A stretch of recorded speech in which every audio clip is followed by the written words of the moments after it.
Today on Contested, we'll talk about the New York return and the Seoul's return to the Overwatch League and what to expect from those teams. And after that, Jeff Kaplan has blessed us with more information about the upcoming experimental card changes with crowd control. And after that, we discuss the battle for Texas as Dallas and Houston face off this weekend. I'm Avast, this is Jayne, and welcome to Contested.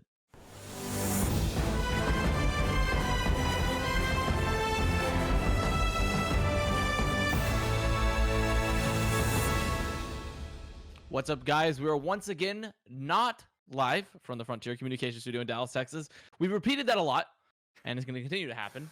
Hope everyone is doing well. Hope everyone's staying safe during these times in the shelter-in-place order. I know Dallas extended theirs a little bit longer. It just depends on your individual state and where you are, but hopefully everyone's staying safe. And if you're watching us on YouTube, on podcast platforms like Spotify, wherever it may be, here on Twitch, thank you for supporting us and continuing to watch. Yeah, welcome. You know, I think that by the time we actually do get back into the studio, it'll be a bit of a situation of disbelief where we don't actually realize it and we'll still just think we're back in our apartments, you know? Sitting here, just nice dressed up top, nice shirts. It's going to be a tough adjustment. No pants. Imagine actually having to wear pants when you go into the studio. Although I suppose that we wouldn't really have to do that. You know, we're hidden by a desk. We could get away with it. I mean, you probably have to get through like the regular public gatherings. You know, you're still going to have to get through the normal public and into the office, getting into the studio. So you have to wear pants of some sort, generally, I would think.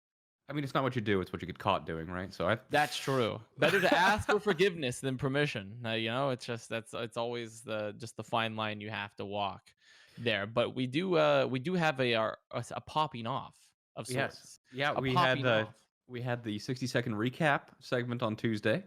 But it's Thursday now, which means it's your turn, and we've got another popping off segment. Last time was Carpe. Who is it this week, Avast? This week, for the popping off, pretty much powered by Jack in the Box, it is Funny Astro. Funny Astro and Lucio, because they had a very, very close match versus the Atlanta Reign and went to Game 5, almost a reverse sweep.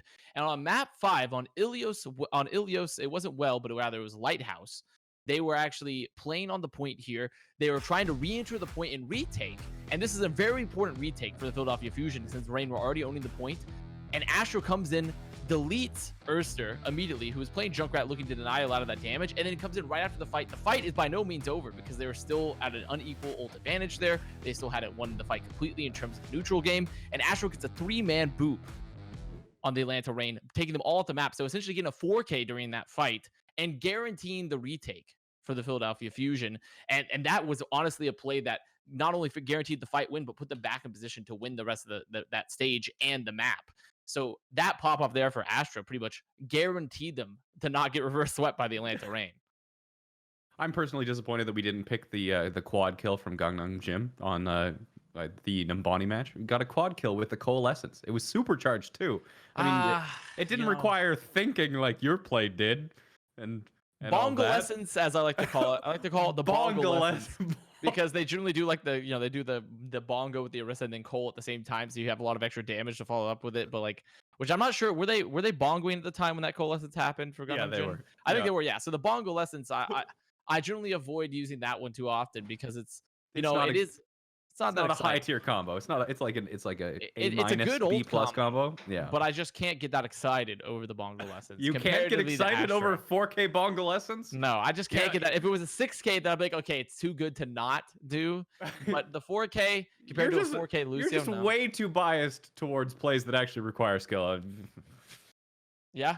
You're okay admitting to that? You're okay admitting to your bias? I'm fine admitting to the Coalescence not being as exciting as the boops. You know, it's not that it's not impactful, but it is just less exciting than watching Astro pop off and then subsequently, you know, talk a lot of trash afterwards. Like it's just far more exciting for me personally. But I think that is a very good pop off because Astro really did stop the potential for the reverse sweep from the Reign there in that one play moment. And you really don't get to see too many 4K Lucio moments in particular, especially 3-man boops. So it was just great. It was just great to see it, I think. What's the last time we saw the Lucio 4K? I think that Moth got one. Moth got one, but it was off the Orisa halt. Yeah, the Orisa halt on Lijiang Tower Gardens, which was actually awesome. Was it a 4K or a 3K though? I'm not sure. I think it was a 3. It's amazing that we can remember specific plays from games like a month ago. We watch way too much Overwatch. But I suppose that's why we're the hosts and you're the audience. And looking forward to the exciting matches this weekend. we've got two teams returning, and we finally get some more information about their relative power levels. So the big first one is that we have Seoul Dynasty, who currently only have 2 games played in the entire And have Overwatch won League them season. both. And have won them both. And have won them both, and have won them both extremely solidly, 3-0, and against decently good teams. You know, we're not talking Atlantic Division teams. We're talking about LA Gladiators and the LA Valiant. So they only have 2 teams that they've played against, and they've looked very, very good. You know, so good that people were ranking them either rank 1 or rank 2 on their power rankings. You know, maybe rank 2 before people realized that the Vancouver Titans had something going on in their house. But the second team that we're going to be seeing is going to be the New York Excelsior as well. Yeah, I think that New York also, they're doing pretty well in the standings. I mean, they're currently 5-1. Yes.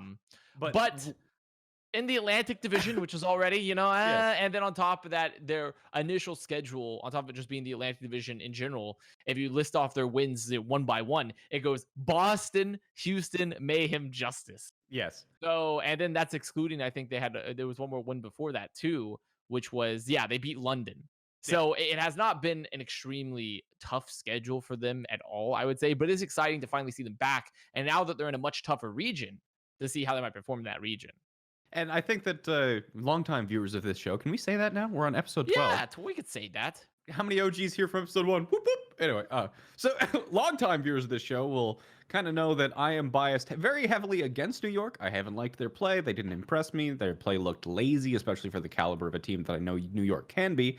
And I'm also extremely in favor of or biased towards the Chengdu Hunters. And both of those teams are actually playing against each other this weekend. So I'm super stoked about that one. But one other thing that I forgot to mention is that just like the Seoul Dynasty haven't played for a while, the New York Excelsior might be 5-1 right now, but their last match was actually on March 8th, so over a month ago, and they've now relocated from New York back to Korea. So the amount of new variables that have been added into this equation about this New York squad is, I mean, we're in full-blown 100% speculation zone.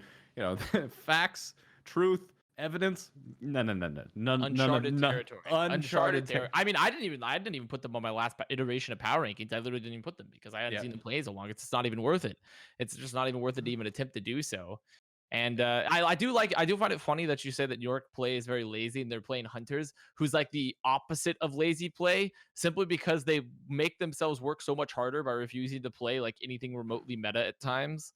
Like it's like the inverse of lazy. Instead of work smart, not hard, it's like work really hard but not that smart. And like that's the Hunters.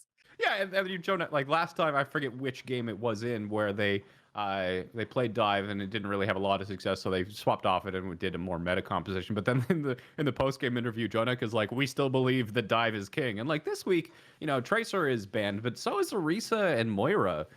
So it's not 100% guaranteed that we'll be doing things like double shield. It's a very high probability, but you know, just imagine the utter chaos of Chengdu rocking out on like something like Wrecking Ball and going nuts with Farah, and then maybe New York decides to go dive. Maybe we see just the absolute most wonderful cluster of a game we've seen so far. I mean, I think it's really interesting too because we talked about how New York was very confident on the dive before in their earlier matches. And now we've seen Hunters play a lot of dive, though they have been playing much more meta compositions, honestly, at times. Like they're playing a lot of the double shields. They have been playing Mei and even Reaper or Doom when possible. And I think that what's interesting for this week in particular, it's not just about the changes to them in the region, to Seoul and then now New York both going to the Asian regions and they haven't played in a while. It's that this is a potential dive week, or at least dive being viable week, because Orisa's banned and Moira is banned. And those are both heroes that generally stop the ability for you to play dive in a very easy manner because you have a tank that's tough to remove, even unless you're playing spam heavy or you're trying to do a Rein Zarya comp, especially when you're playing like, Winston Diva, you're never going to kill the Orisa really. And then you have Moira, which is also never really going to die to those dive tanks. But now both those heroes are gone and you have the option to actually potentially play a much more dive-centric way if you wanted. And so Moira, I do find that interesting. And Moira also, we can't forget that Moira also is one of the heroes that really truly enables those 250 HP heroes because they make them, they turn them in from DPS to more along the lines of like off tanks, especially when you have Mei and Reaper.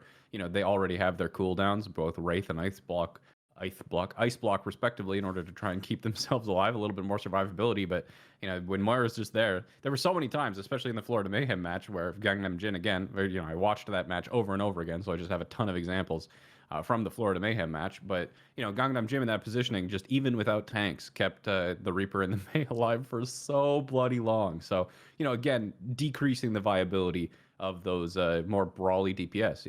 Sombra's still in there, but what are you going to see for the support lineup? Are we going to be going back to maybe like the Briggs End stuff, or who knows? Who knows what we're going to I like that you included some European lexicon in your statement there, including bloody. That was pretty good. I guess it's more of a European thing than it is like an Australian thing, I'm Canadian. So. I'm basically half European. Yeah, that's true. You're European by association. So yeah. I can that's I like that you included it though, since it's a very North American show. But but that aside, all those points are correct. And we all have to be thinking as well, because even if I don't necessarily agree with all your points about New York, there's no denying that at times they didn't look top tier. At times they didn't look top tier. And especially with Who Are You on May. Lord help us if they have Who Are You on May. Lord help us. But I think they've learned their lesson. And I also don't know if they're also without Orisa and Moira in the mix as well. It's not that May becomes bad. May's still going to be really good against tanks, but there is less of synergies at times with May.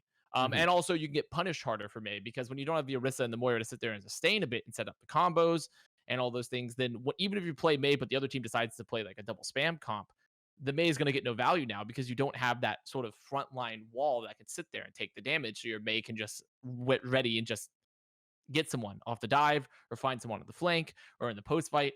So this is going to be a super interesting week for both New York and Seoul, because we haven't seen New York in a while. And we also know that they didn't look always top tier. And then for Seoul, we've only seen 2 matches of them. And now they both moved to a harder region and in a different meta, where specifically for New York, they said that they think dive is good. And now there's a chance for them to play dive against the dive team, the Hunters. And I think that, as exciting as this weekend is going to be, in the fact that we are finally seeing Seoul play 2 games and New York play 2 games, I think that New York is actually going to be tested less than the Seoul Dynasty. The 2 games that New York plays, one of them is against Chengdu Hunters, which I'm going to watch and enjoy the hell out of. But the other one is going to be against the Charge. And the Charge, I think, is rank 8. Or, no, it's, they're rank 8 right now in the league. So they haven't really been doing very well right now. I think they have a loss. They just had Nero do a Fleta deadlift, though. Yeah. The first ever Overwatch in a loss, Fleta deadlift. Yeah, and a loss. It wasn't a loss. Nero pulled off the Fleta deadlift, which, for viewers who don't know, a deadlift in the Overwatch lexicon is when one of your players doesn't have 50% of the eliminations, but 50% of the final blows. And Nero pulled it off on Pharah. And, especially when you're going for more combo setups where you're enabling. Yeah, the whole series. Yeah. They did. So he did, like, he's playing pretty well. So, but, despite me kind of, I don't want to say hating on New York, but kind of just like, ragging on him, I guess. It's not like I'm like, New York's the worst. It's just like, they've always been considered the top team, and they haven't been playing like it. So I think they're still going to beat the Guangzhou Charge. I think that despite my fanboyishness for the Chengdu Hunters, I would expect them to also beat the Chengdu Hunters, although I hope that it's an entertaining game. However, on the other hand, the Seoul Dynasty is playing against the Hangzhou Spark. Spark have really been struggling, so I think that's everyone's expectation for that game. I would assume is going to be an easy 3-0 smash. However, the second match that the Seoul Dynasty have, I think, is the most exciting of the 4 this weekend, and that's them going against the Shanghai Dragons. Oh, yeah, I did. I forgot that was their second match, actually. That was the other match that they're going to be playing, was versus Seoul. And that is extremely exciting, because Shanghai look really good. They look really good. And also, this is a great test as well, where this is probably our first chance, especially with New York, because even though the metas aren't the same and it's been a while since they played, if New York goes over, and let's say they even lose 1 match pretty badly, but if theoretically they lose 2 matches, then we could definitively walk away from this and be like, the Atlantic Division is the baby region. It is the baby region, and like it is not good. There are no good teams in the Atlantic Division other than like Eternal and Fusion. Atlanta Reign. And then Reign. Yeah. So there's 3 teams. We always forget that Reign is Atlantic. Reign's in Atlantic. Yeah. So that leaves 3 teams out of how many in the Atlantic Division? There's like too many. A lot. There's a lot of teams, like, and they're all at the bottom of the ranking. And it's just not a good time over there. So it reflects pretty poorly on the region if New York go over there and get smacked. And it also then elevates even more so because you have some people that have said, oh, the Asian region is by far just so much better than all the other regions, which could be very well true, but we haven't had any way to like really see it. And you always have these wild card moments where you see Spark, Charge, and Hunters just sort of just swapping off and losing and winning against each other. And so there is no easy measure in a way to sort of just like compare them to everyone else. You don't have the barometer to say like, okay, here's the water level for this region, water level for this region. Like this is probably the first time that we kind of see the differences and can see those teams and how they stacked up across the regions, even if it's a little bit lagging and not at simultaneously at the right time. Yeah. So like just to kind of emphasize how big of a deal this is for Shanghai Dragons. So far we've seen the Chinese teams almost exclusively play other Chinese teams. I'm not actually sure. Yeah. They haven't played any teams from any other region. So Shanghai Dragons right now are on a 5-game win streak. Their only loss so far, their record's 6-1. Their only loss so far is against the Chengdu Hunters, a match that we talked about pretty extensively and came down to them just simply not adapting to Chengdu Hunters like hyper flanky style, not just on Pharah, but also on Hanzo. But then they had the rematch the week later and absolutely smashed them. And since then, it has been, ever since that adjustment against the Chengdu Hunters, that loss, they have 3-0'd every single match except for dropping one map again to the Chengdu Hunters. Every other team that they've played has been 3-0, 3-0, 3-0. So Shanghai Dragons have been just crushing their region. But they haven't played against any teams that we think are much stronger. You know, them being all playing in this giant circle of suck, in which Shanghai Dragons and his king and everyone else is just kind of like fighting like children. You know, seeing them actually go out, we can also use this as a barometer to see really not just, you know, we have where they are placed in the rankings, but, you know, if it turns out that the Shanghai Dragons are actually super weak, which is unlikely, you know, just watching the Shanghai Dragons, you kind of get a feel for the polish and the level that they're playing at. So I'd be very surprised if they get utterly smacked by the Seoul Dynasty, you know, unless the Seoul Dynasty are playing like absolute gods. But yeah, this is not just to figure out more about where Seoul Dynasty is in the rankings with them playing their 3rd and 4th games, but also we get to figure out, Shanghai Dragons fans, like, how good is your team? Is your team top 3? Do you dare to wish for that much? Or is the entire Chinese region, you know, on par with the Atlantic sort of thing? Yeah, which I do believe that I think that 100% that the Korean/Chinese region is better than the Atlantic division on average. I think that's, for me at least, that seems like a very accurate statement considering the teams that are there currently. You know, Chengdu was like the gatekeepers last year of the league in terms of like who's top, like, you know, 11 to 10ish. And then you have Spark and Charge, who both did pretty well, especially Spark towards the end of the year. And then Dragons also, who, you know, won a stage and now are looking even better this year.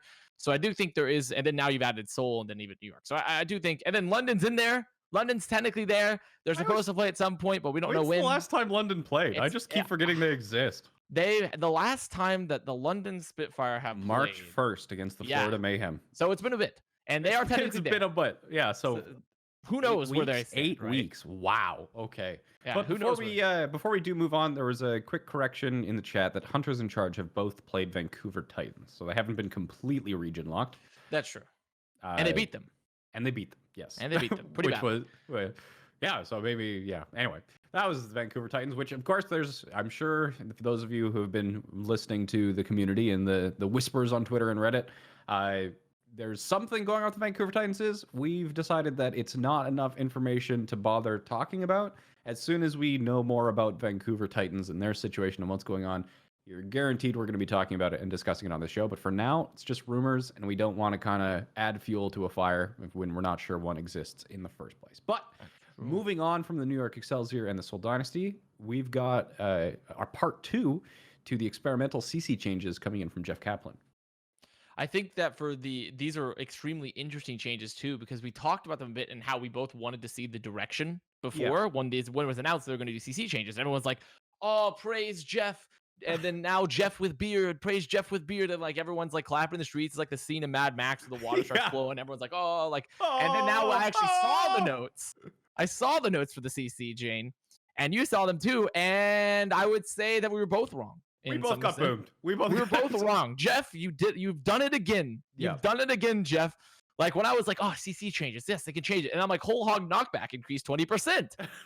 I'm like, oh, that's what I wanted. Knockback increase. What's going on here? Yeah, but you when we took a guess, because we didn't guess what the changes were going to be, we guessed more along the lines of what approach we thought Jeff was actually going to take to these bounces, because we're still trying to figure out what direction Team 4 wants to take with Overwatch. That is the question of the hour, especially as we're going into Overwatch 2. So correct me if I'm wrong, Avast, but you said that you were expecting the CC changes to go towards more of like the meta level play, the Overwatch League play, stuff around like Orisa and the really egregious examples of Halt or of CC. And then I was expecting it to be more kind of casual focused with them working on more of like the frustrating aspects of CC. And one of the things that I was talking about was knockbacks. But other than the only knockback change that came out in the CC was the increase, Whole Hog's knockback increased by 20%. And then basically what they did was just across the board, they reduced the duration of the stuns. Which isn't inherently bad because they did touch Mei as well. I mean, they did reduce her freeze duration a bit from 1.5 to 1.3, and the duration of her blizzard, her ult, was reduced as well.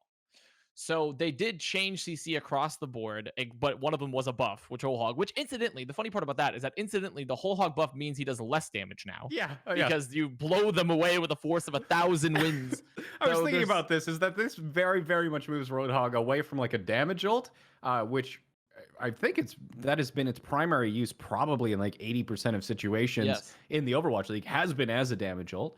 There have been usage for peels sometimes, but sometimes, like especially for like overtime ult contests. Yeah, it's more for like making sure that somebody can't contest on a point or something like that. But now it's very much moved into kind of like a disruptor ult category. Same thing as like Winston, unless you get the person cornered. Because even if you put them against a flat wall, the knockback change is going to make sure that they fly off to the side or vertically a lot faster as well. So even against walled targets on a flat wall, it's going to do less damage as well, just because they're going to be like flung away from you, just like slide like the walls of ice. So we're going to have to get like the Newtonian, very Newtonian with Overwatch now. Add some like friction coefficients and stuff, so the Whole Hog just blast them and like a near perfect model.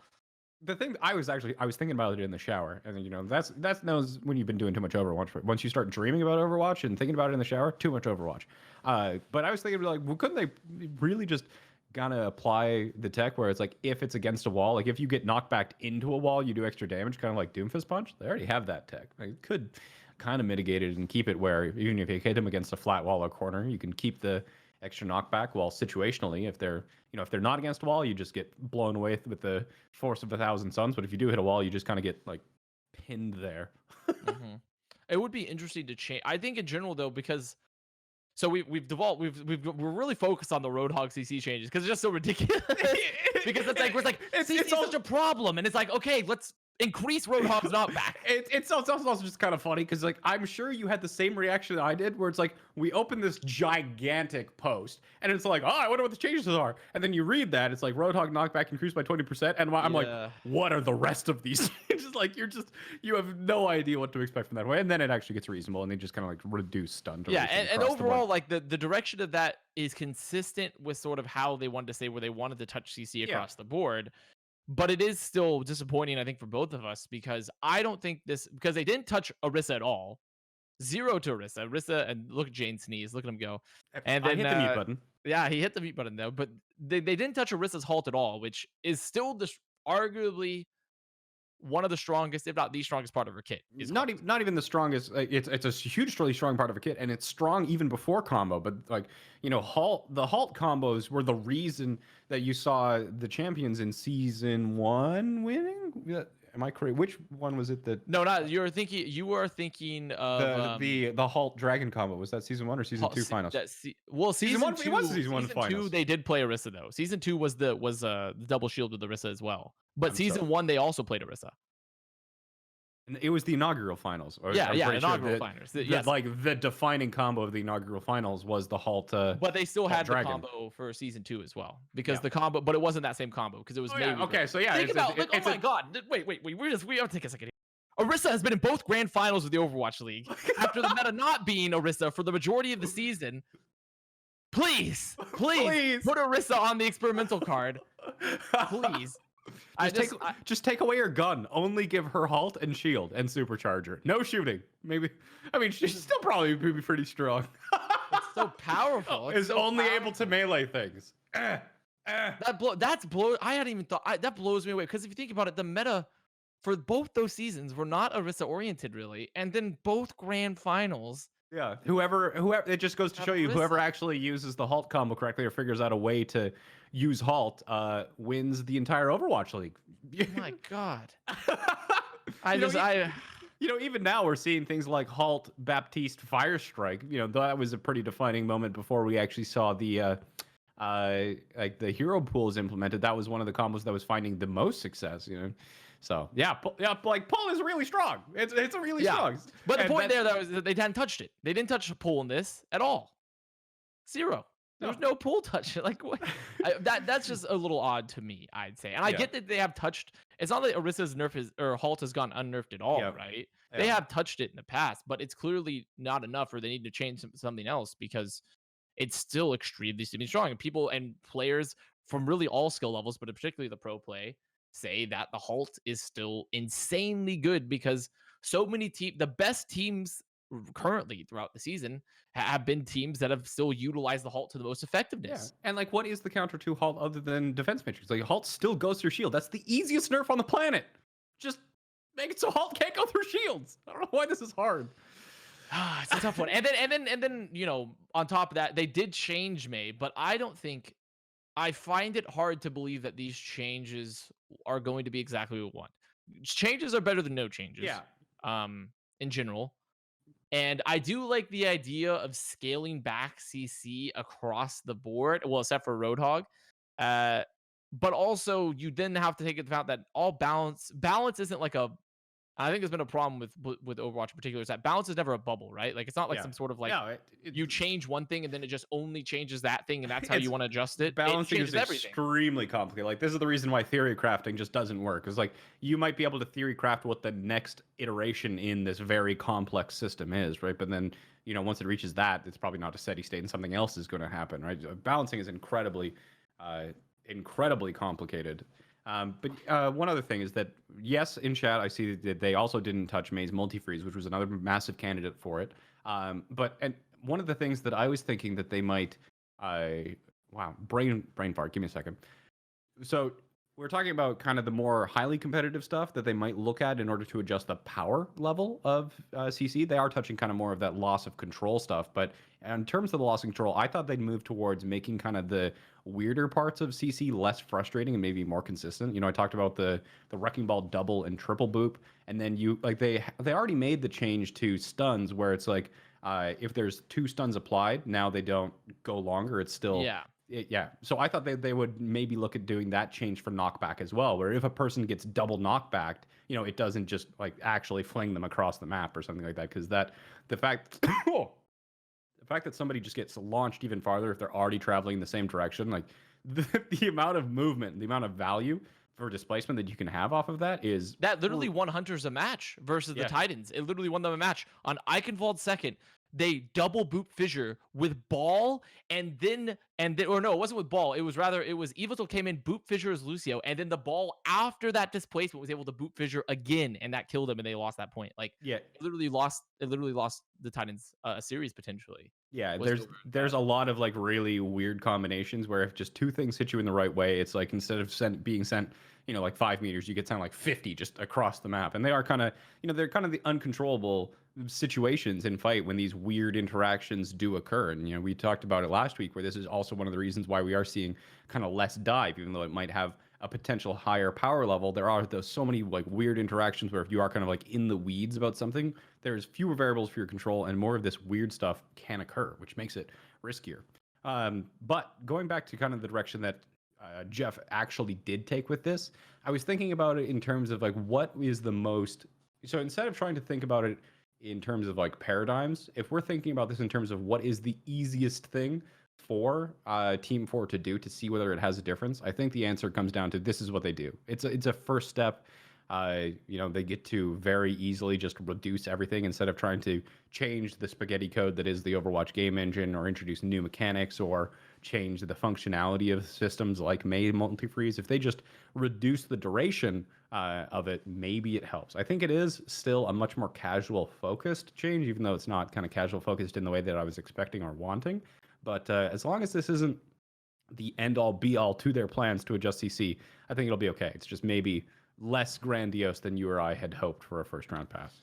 Yeah, and it isn't, and it isn't ideal, but it is, and it's not exactly what either of us wanted, but it is something, like you said, and it is. They've also used the experimental card to sort of rule out options as well of how they want to do things. Like when they did the one tank triple DPS, they sort of looked at that and they're like, "Wow, this sucked." And so then, like, so then that's just off the table now. And so there is something to be said about, um, and there is something to be said about how making global adjustments and seeing how that affects the game, and then taking that sort of the lessons learned from there and be like, okay, so we should extend this or we should extend this, even if it isn't exactly what we wanted. Not all Q&A, and in terms of like how you make changes to a game after this point is going to be exactly what you want all the time. And this is the point of the experimental card, is to hopefully make it easier to find those. So it's a step in the right direction. We'll see where it goes from there, because who knows? Maybe the end of this and they see this like, wow, it was a really good idea to give Whole Hog more knockback, so we'll give him just 300% knockback, and you'll just Wouldn't that be great? that would be fantastic. Like, I don't know, it could be tough to maybe see where they're going to go with it, but I'm overall, better than nothing. We could simulate that in a custom game if we wanted to. 300% Roadhog knockback. See if that makes him A tier. Yeah, I think maybe you're onto he just something, needs to Avast. be I a cannon. I think you're onto something. It'd be a gravity well of a character where it slingshots you at like 0.9 the speed of light, and you just like fly through the universe. That sounds great. But so there's CC changes, and I think we talked on it for a bit, and pretty much we can both agree better than nothing. Maybe it's an easy step for them to look at, but we'd like to see more, particularly about both of our complaints, whether it be knockbacks, the May freezes, and the Orisa halt in particular, which was absent. They're not complaints. They're reasoned critiques. Reasoned critiques. That is correct. Constructive criticism. Constructive criticism is what we actually labeled them. Last block for today, we're discussing Battle for Texas. So we're seeing the Dallas Fuel and the Houston Outlaws, who have been throwing just poo at each other on Twitter all morning. But yes, they have. That's. I like that though. I like that. I think flinging poo at each other for the teams is probably the best thing that could be possible. I love it when the team, like, I showed you the tweet for the Florida Mayhem to Boston where they like made a post and they're like, "Yo, remember the name?" And then Mayhem's just like, "Who? Like, who are these guys?" Snoop Dogg gif. Yeah, it was a Snoop Dogg gif. I like, I just wish people would do. One of my favorite things is when people shitpost on the forums with kind of like the like classic films or anything with those foreign language clips where people put new subtitles under those. Those never get old. I love those. I love those so much. But just photoshopping, the team logos on top of faces and scenes, like it's like yeah, okay, cool. But I gotta see some creativity and spice in these. So, but enough about their social media game, because we actually care about their game in the client. So Dallas Fuel just came off of a pretty, I don't know what the adjective here I'm looking for. I would say a really great, almost good streak. That's what I would put the Dallas Fuel. Yeah, it was a reasonably somewhat promising showing against the San Francisco Shock. Their most recent results was, the Game 5 versus Shock. And also before that, they 3-0'd the Justice. And I think they also did, they also beat the Valiant in a Game 5. Yeah. So they've had some reasonable results. And they had that Game 5 versus the Shock. And they've look okay. So, but it's not like world beating, right? It's just okay. Yeah, and I do think that the problem that the Dallas Fuel have going into this match is the fact that they're not the underdogs anymore. Like for this time, they are playing the Houston Outlaws. Houston Outlaws have been struggling. They're 4-1 in their last 5 games, and 2 of those wins are against Toronto. One of them is against Boston. So like their only loss came to the Paris Eternal, which is kind of expected. Reasonable. Reasonable. Yeah, it's not mind blowing or anything of that variety. And the thing to note about Houston too, when we talk about this, is that Houston had a close map 5 game versus Defiant, and they still lost a map to Boston. Yes. Yeah. So it's So like compare that to the Fuel, who went to Game 5 versus the Shock and have beaten both the teams that they've played recently. And those teams have been Valiant and like Justice and stuff, which is, Mhm. I wouldn't really rate Justice that highly, honestly, but they did stop them. So that sort of like clearly puts them above the tier of Houston taking the losing a map to Boston type of Yeah. thing. It favors, for me at least, it favors Fuel in Yeah. that. So I think that there's this weird thing with the Fuel where because they are so like, they've got a very large coaching staff and they put a lot of effort in that regard that they can look very kind of regimented and very reactive. They play two teams. They can kind of play up to teams who are better than them. And, when somebody plays at a higher level, they kind of match that. But then I also think that there's a real potential for them to also play down to teams and make it close against teams where on paper they should do a lot better against. We saw this last year quite a bit where, they had promising showing against good teams and then kind of like just barely either pulled out the win or just barely lost to teams that they really should not have lost to. And I think that is kind of a risk here again against the Houston Outlaws. We do see Tracer is banned this week. So both Dante. Which is bad. Yeah, It's but bad. both Dante and Decay are hit by this. So I think that if Dallas is going to win this, they need to be way more proactive than they have been. And that's going to be because, like, what they've been doing, more or less, it seems like they've been trying to play in a way where their tank core and their support line stays alive and gives Doha and Decay the time that they need in order to set up these plays, get these kills, and more or less carry. It's not like the rest of the team is dead weight, but the absolute shining stars of the Dallas Fuel are Decay and Doha. And I think that you're going to need to see more playmaking and aggression from the tank line and the support line if the Dallas Fuel are going to pull out the 3-0, which fans are really going to want in order to actually start believing in the team again. Yeah, I do feel that. I mean, I will say though, when I look at the tank line, I do favor. I think it's not a lopsided like look because Houston, you have Meko and Muma, who's like probably the definition of a relatively aggressive tank line right now, Yeah. especially with Muma as the main tank. And Dallas are definitely not nearly as aggressive, but Dallas have been using the halt for with Gamsu's Arissa a lot better. But Arissa's gone too. Hmm. And Gamsu's Ryan has not always been fantastic. Now he has had good moments recently, though. He has had good moments recently, but I kind of feel that I don't know if Ryan is really going to be played that much at all. And if we go to a Winston meta again, then you really are going to have to look towards this tank line for Boston to match how Houston are going to play. Because if we're playing a Winston Diva meta, that is where Muma wants to be, is Winston Yes, Diva and Mecca. absolutely. And I think in a Winston Diva matchup, or even if we just go to a dive matchup in general, I think that the Houston Outlaws tank line potentially has an edge in that matchup. Yeah, I think it's definitely not. I don't think it's like a cut and dry case here. It's like based off recent results and based off their recent performances, you say yes, the Fuel should be ahead. But meta shifts changed everything, and even though this tank line of Gamsu Note was really good in dive meta in season 1 for Boston, it's not the same game that it was anymore. It's not the same Yeah. team that it was anymore. And there's no guarantee that they'll be as good. And also, they are coming up against two of the best dive tanks, arguably at times. Not so much Muma is the best, but like he was good in the Winston meta, and Meko was one of the best divas in that meta as well. So it's Yeah, not like they're gonna have like some huge advantage over them necessarily. Mhm. Yeah, no, I think that pretty much covers it. I don't know how much else there is to really say about this. We're like, yeah, Dallas Fuel. Hopefully they can get the 3-0 Yeah. or maybe a 3-1 or something like that. But if they don't, it's going to be based off of that tank line, I think. It But, is what well, it is, as they say, as yeah. the children say. It is what it is. But it is the point that what it is that Dallas rely on their DPS line to pop off. There's no guarantee their DPS line have all the room in the world anymore this upcoming week, especially I think for Houston, as a final note, if they play Hackfist, like Sombra and Doom and such, if they want to play that, because that is something they can definitely play. And it's something that maybe Dallas can't play nearly as well, because remember, Doha is both their Sombra player and their Doomfist player. Yes. So what happened? Who do you choose, right? Like, and Decay, we haven't really seen play Doom at all. So if they're to play Hackfist, which is fantastic versus Dive when you don't have a Moira, because you just evaporate the Ana or the Xin if they're getting played. And so if you don't have an Orisa and a Moira to survive those Doomfist dives in particular, you can just get insta-rolled. And I think that is something that Dallas have to watch out for is the hack fist. They could play Zach Doom. Zach can play Doom, but Zach does not seem to be playing a lot of Overwatch recently. So I don't know No. what's really going on with that there per se, but like they probably are sent to this core, so they're gonna have to work around the core that they've decided to play with. Same thing, like not just Zach, but also Harry Hook's been playing over Unco Yeah. in terms of the sport line as well. So some changes. We don't know why. We should try and get Arrow on and see if he can offer some insight into that. But no insider information for me. Unlucky.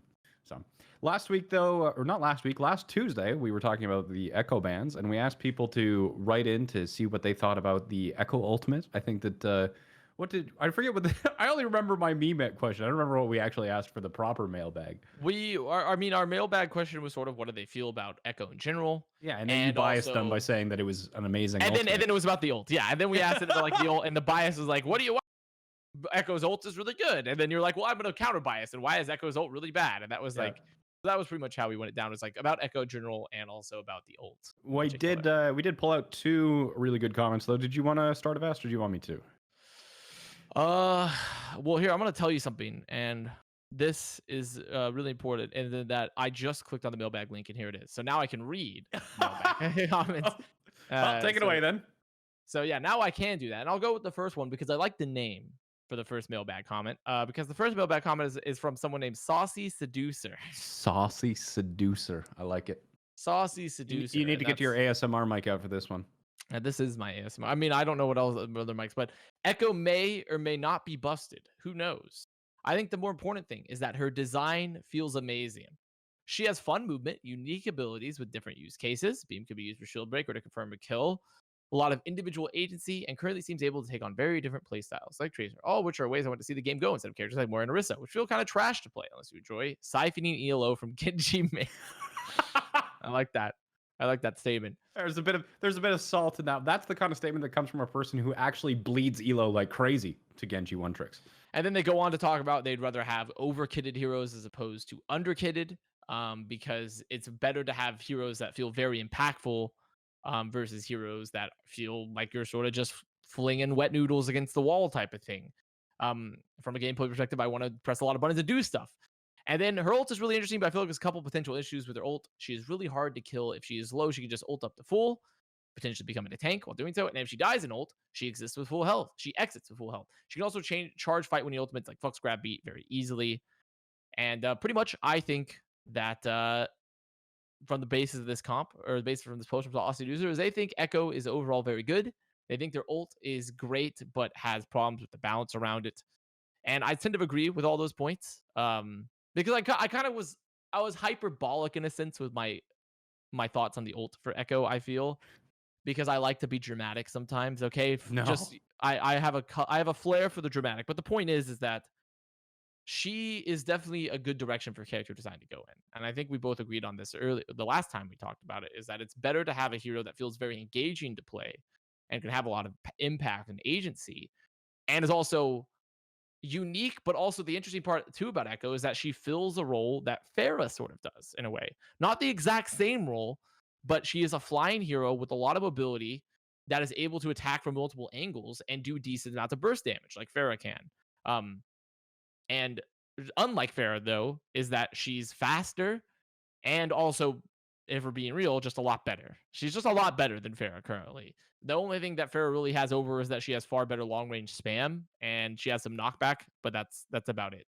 So I do think that the design of Echo is overall what we want. We just don't want it to be too busted. But I feel like when we get to non-mirror matchups and against hit scan, because she's so squishy and she's also way less affected at really far range, she can't be the orbital bombardment, satellite link, where she's sending in like the ion rods or whatever sci-fi thing into the orbit of Earth. Like she has to be really a lot closer than Pharah does to get max value. So I think that she's a lot more vulnerable to hit scan, which is good, but also bad because then it makes sure that you have to play like Mercy often to make her even viable. Yeah, and they are adjusting her head hitbox. I think that was just posted today. So they're reducing her head hitbox because she was pretty easily countered by hit scan. So hopefully that change makes her a little bit more survivable, at least against those more higher precision hit scans. But yeah, this comment from Saucy Seducer pretty much nails it on the head. There are 0 hot takes. This man's tea is lukewarm. and he thinks that life is pretty decently okay and doesn't tilt very often. You know, pretty safe comment. Overall, very neutral. Very neutral. Very person, neutral. He's like, Echo exists, may or may not be busted. I don't feel strongly knows? one way or another. I have no strong opinions one way or another. But hopefully Matthew Warner, the submitter for the next comment, gives us a little bit more spice. And I feel like I recognize this name. I think I've met Matthew at one of the homestands, actually. I haven't met you, Matthew. Well, you're missing out. Matthew's a wonderful bloke. Well, there we go. See, another British word for you. There it is. I think Echo is actually in a good spot balance-wise. Ooh, there's those hot takes. In terms of her kit, I can get tons of value, but her abilities are mechanically intensive, so lower skill players won't get value out of her beam rather than high skill players who finish most games with tons of final blows. Her ult, they should change it to be like Doomfist. You leave the ult at the same HP as you went in. Again, I don't think a controversial opinion. Most people have been thinking that the HP swaps have been pretty powerful. But I don't think that it's OP. As if you try and swap to the hero with low HP, not a tank, a lot of times you can just get melted before coming close to getting your ult, like Sombra or Genji. Because if you copy in a bad position, you might spend the entirety of it shooting shield or just feeding into the backline while trying to get a highlight play. I mean, I'm not guilty of that at all. No. The issue comes when players just realize they should almost always copy the main tank of the enemy team and just shatter or bongo or primal for free. Yeah, and we'll get into that in a moment here. They could reduce the ult charge if you swap to a tank, or maybe even make a delay after copying hero to when you can start to use the action so enemy Ryans don't just get pinned from the skybox or fire striked. I am a GM flex DPS player currently trying to one-trick her.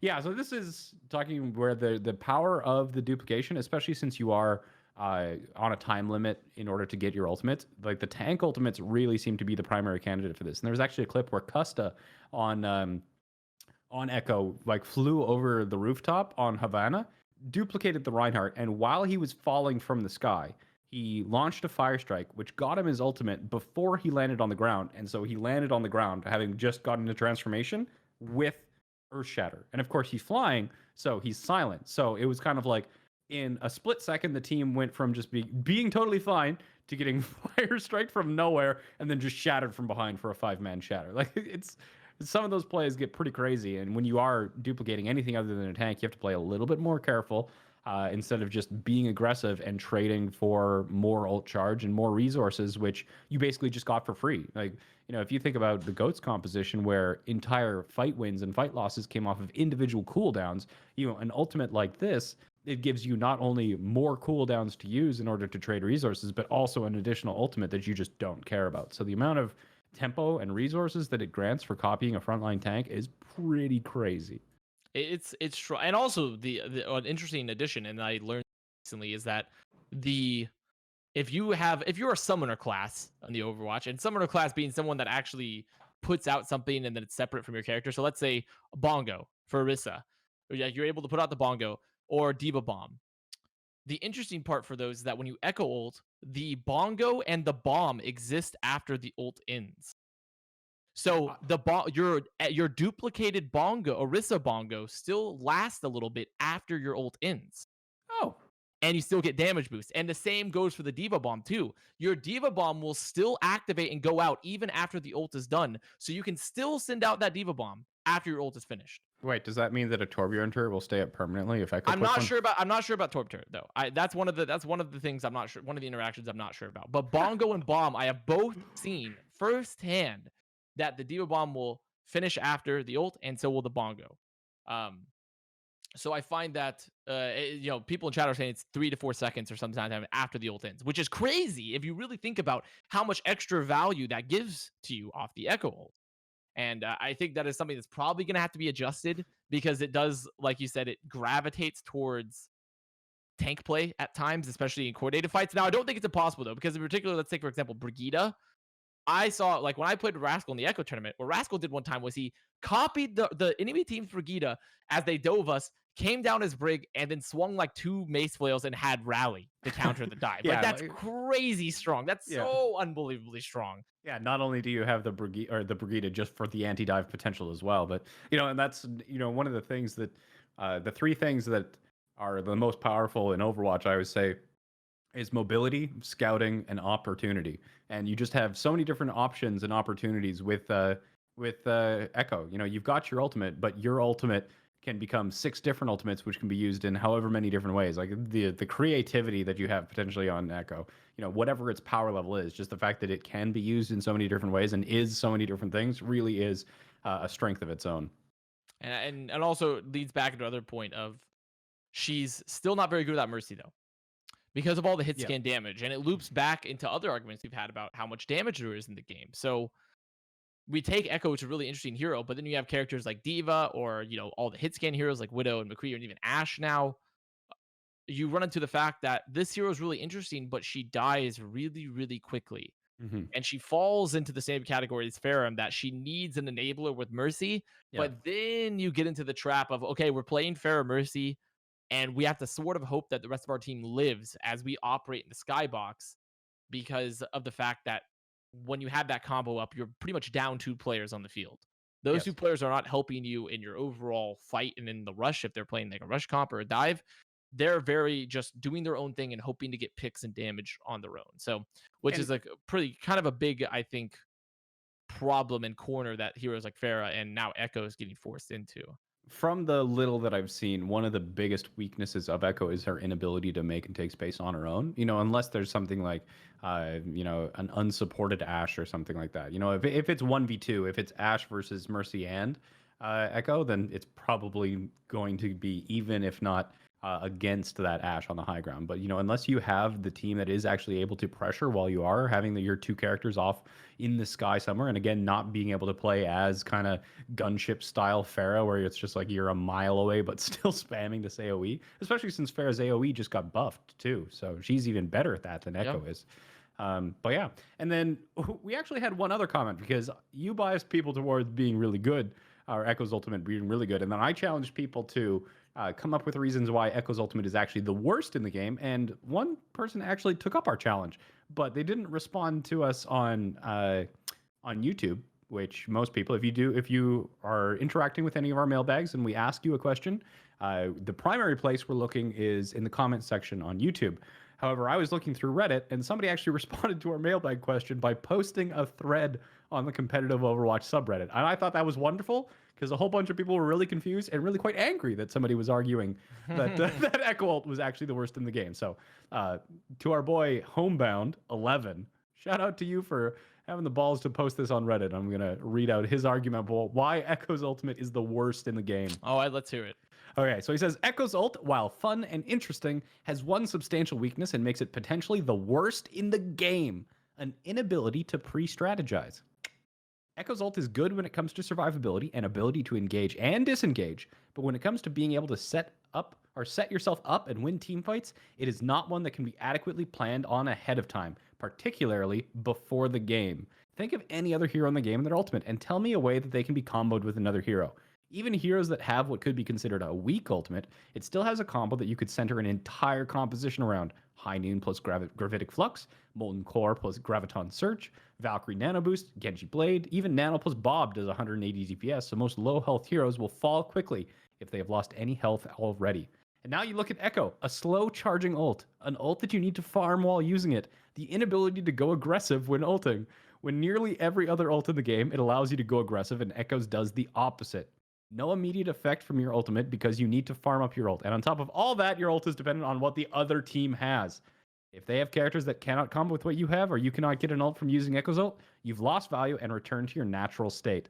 All of this is dependent on whether you can even farm up an ult while ulting. If you can't, then no value. The evidence is very clear. Echo's ult isn't team-oriented in a team-based shooter. It is one that is reliant on factors not set by Echo herself, the worst ult in the game.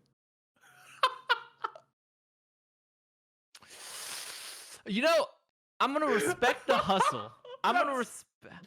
He posted this on competitive Overwatch without a hint of irony or suggestion that he was joking.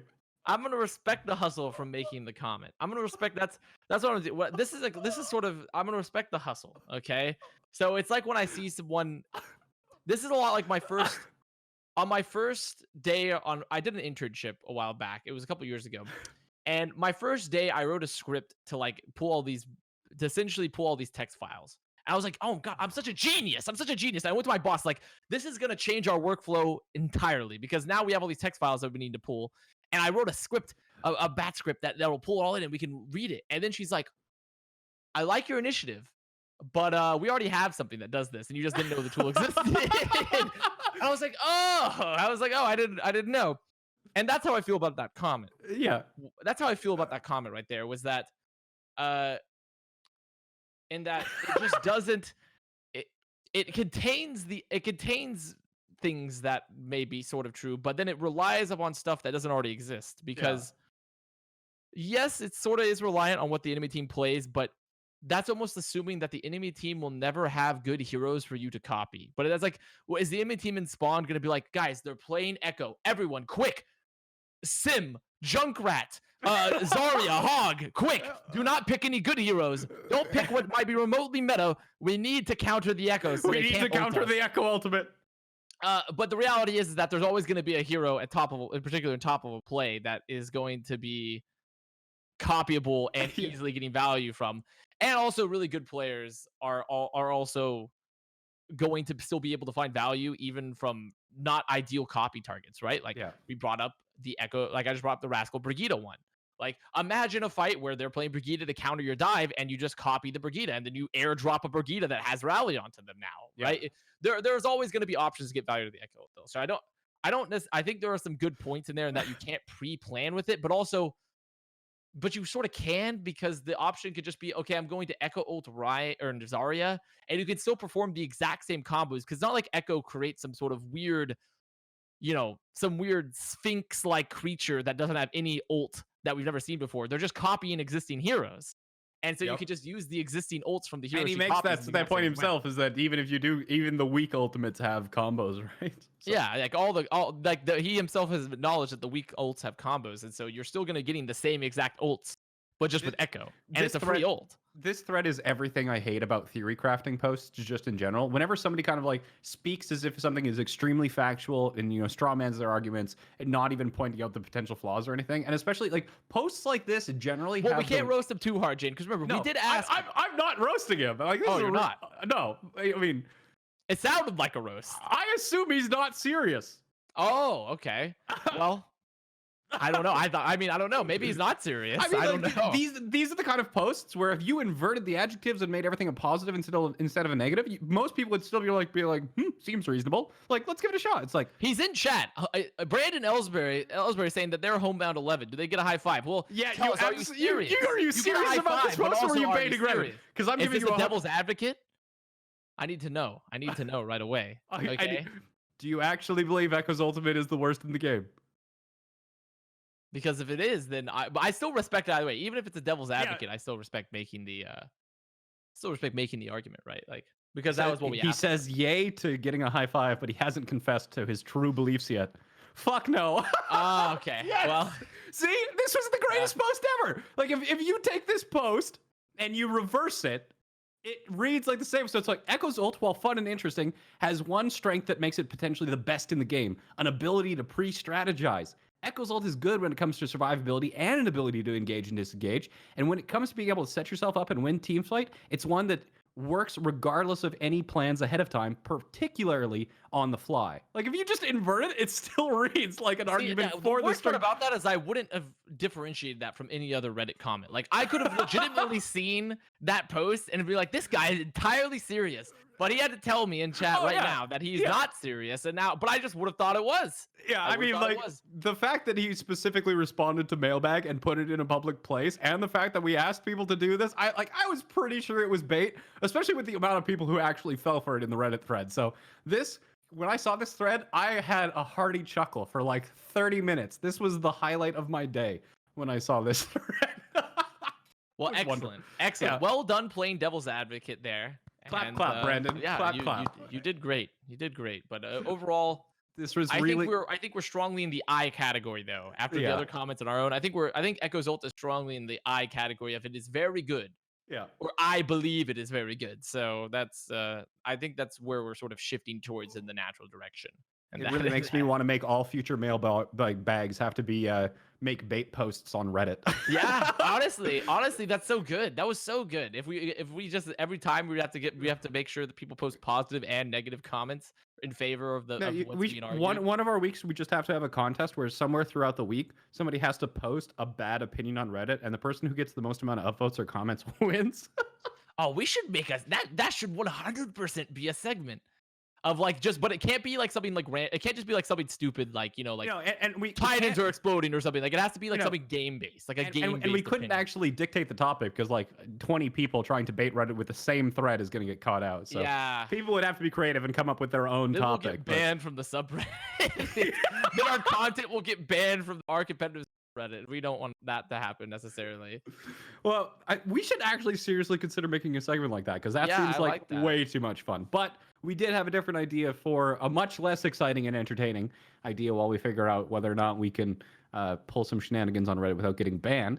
This week, we asked last week about, or last Tuesday, my God, time does not exist in quarantine, I swear. It's a flat circle. It is. Every single day has been today. It's true, 100% true. This week, we were interested in your quality of life changes. So we talked about the balance changes, we talked about the CC changes and Echo's Ultimate and all that. And what is the one thing that you think that Team 4 has overlooked for the last 3 years? Because I think my favorite story is about this. You know the right-click make lobby owner option in custom games? So that took like 2 years to get in the game, right? Yeah, there's all sorts of shit. There was also I'm still waiting on changes to be able to select. I think is it even selectable now of being able to select your region for the server? No.